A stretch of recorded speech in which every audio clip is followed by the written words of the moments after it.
So if I was to ask you what the connection was between a bottle of Tide detergent and sweat was, you'd probably think that's the easiest question that you're going to be asked in Edinburgh all week. But if I was to say that they're both examples of alternative or new forms of currency in a hyper-connected, data-driven global economy, you probably think I was a little bit bonkers. But trust me, I work in advertising. And I am going to tell you the answer, but obviously after this short break. So a more kind of challenging question is one that I was asked actually by one of our writers a couple of weeks ago, and I didn't know the answer. What's the world's best performing currency? It's actually Bitcoin. Now, for those of you who may not be familiar, Bitcoin is a cryptocurrency, a virtual currency, synthetic currency.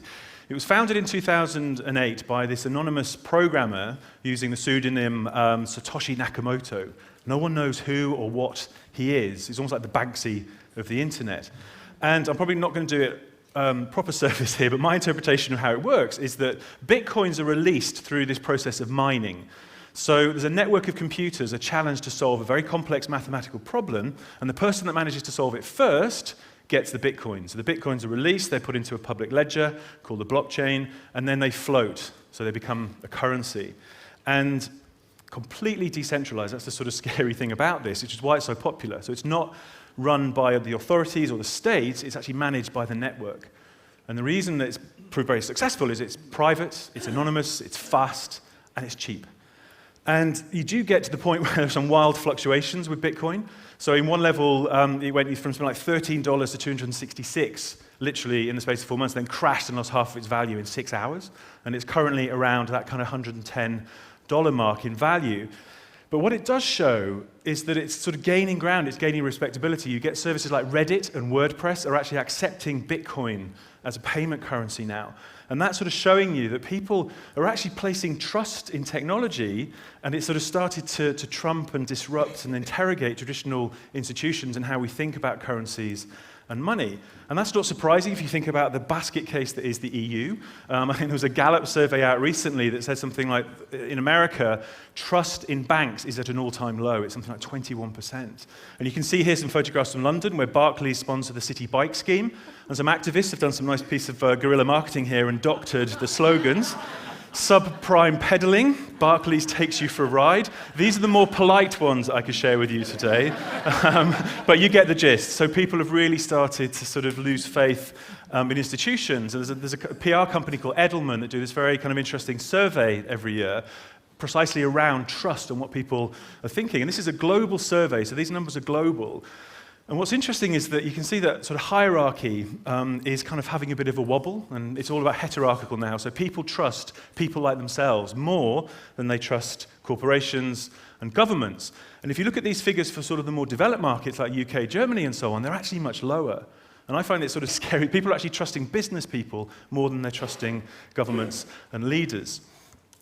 So what's starting to happen? If you think about money, if you sort of boil money down to an essence, it is literally just an expression of value, an agreed value. So what's happening now in the digital age is that we can sort of quantify value in lots of different ways and do it more easily. And sometimes the way that we quantify those values, it makes it kind of much easier to create new forms and valid forms of currency. In that context, you can see that networks like Bitcoin suddenly start to make a bit more sense. So if you think we're starting to sort of question and disrupt and interrogate what money means, what our relationship with it is, what defines money, then the ultimate kind of extension of that is there a reason for the government to be in charge of money anymore? And so obviously I'm looking at this through a marketing prism. So from a brand perspective, brands literally stand or fall and their reputations, and you think about reputation has now become a currency. Reputations are built on trust, consistency, transparency.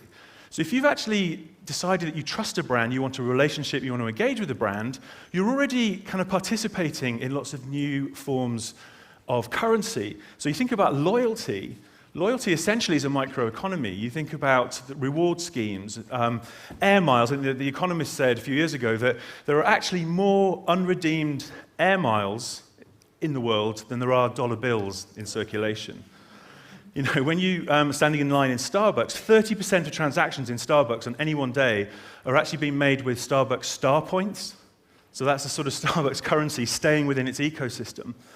And what I find interesting is that Amazon has recently launched Amazon Coins. So admittedly, it's a currency at the moment that's purely for the Kindle, so you can buy apps and make purchases within those apps.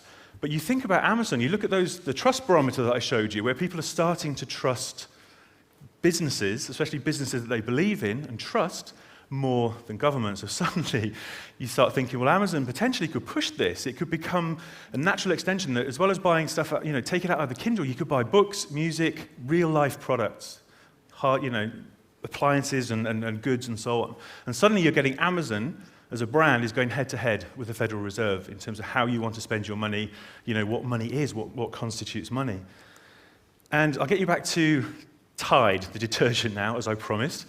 This is a fantastic article I came across in New York Magazine where it was saying that drug users across America are actually purchasing drugs with bottles of Tide detergent. So they're going into convenience stores, stealing Tide, and a $20 bottle of Tide is equal to $10 of crack cocaine or weed.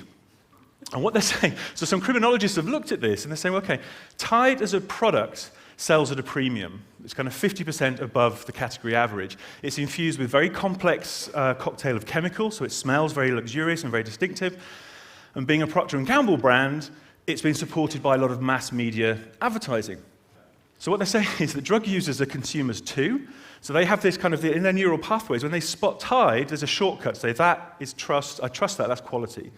So it becomes this unit of currency which the New York Magazine described as a very oddly loyal crime wave, brand loyal crime wave. And criminals are actually calling Tide liquid gold. Now, what I thought was funny was a reaction from the P&G spokesperson that said, obviously tried to sort of dissociate themselves from drugs, but said that it reminds me of one thing, and that's the value of the brand has stayed consistent. Which backs up my point and shows he didn't even break a sweat when he said that. So that brings me back to the connection with sweat. In Mexico, Nike have run a campaign recently called literally Bid Your Sweat. So you think about, these Nike shoes have got sensors in them, or you use a Nike fuel band that basically tracks your movement, your energy, your calorie consumption. And what's happening here, this is where you've actually elected to join that Nike community. You've bought into it. They're not advertising loud messages at you, and that's where advertising has started to shift now, is into things like services, tools, and applications. So Nike is literally acting as a well-being partner, a health and fitness kind of partner and service provider. So what happens with this is they're saying, right, you have a data dashboard. We know how far you've run, how far you've moved, what your calorie intake, all that sort of stuff. What you can do is, the more you run, the more points you get. And we have an auction where you can buy Nike stuff, but only by proving that you've actually used the product to do stuff. And you can't come into this. This is purely for the community that are sweating using Nike products. You can't buy stuff with pesos. This is literally a closed environment, a closed auction space. In Africa, airtime has become literally a currency in its own right. People are used to, because mobile is king, they're very, very used to transferring money, making payments via mobile. And one of my favorite examples from a brand perspective going on is Vodafone, where in Egypt, lots of people make purchases in markets and very small independent stores. Loose change, small change is a real problem. And what tends to happen is you buy a bunch of stuff, you're due, say, like 10 cents, 20 cents in change. The shopkeepers tend to give you things like an onion or an aspirin or a piece of gum because they don't have the small change. So what Vodafone came in and saw this problem, this consumer pain point, and they created some small change, which they call FACA, which literally sits and is given by the shopkeepers to people, and it's credit that goes straight onto their mobile phone. So this currency becomes credit, which again is really, really interesting. And we did a survey that backs up the fact that 45% of people in this very crucial demographic in the US was saying that they're comfortable using an independent or branded currency. So that's getting really interesting here, really interesting dynamic going on. And you think that corporations should start taking their assets and thinking them in a different way and sort of trading them. And it's, you think, is it much of a leap? It seems like far-fetched, but when you think about it, in America in 1860, there were 1,600 corporations issuing banknotes. There were 8,000 kinds of notes in America. And the only thing that stopped that, the government controlled 4% of the supply, and the only thing that stopped it was a civil war breaking out, and the government suddenly wanted to take control of the money. So government, money, war, nothing changes there then.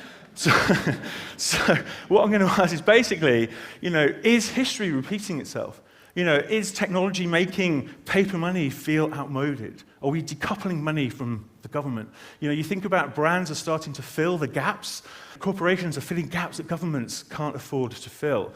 So I think, we'll be standing on stage buying a coffee, organic fair trade coffee next year, using TED florins or TED shillings. Thank you very much. Thank you.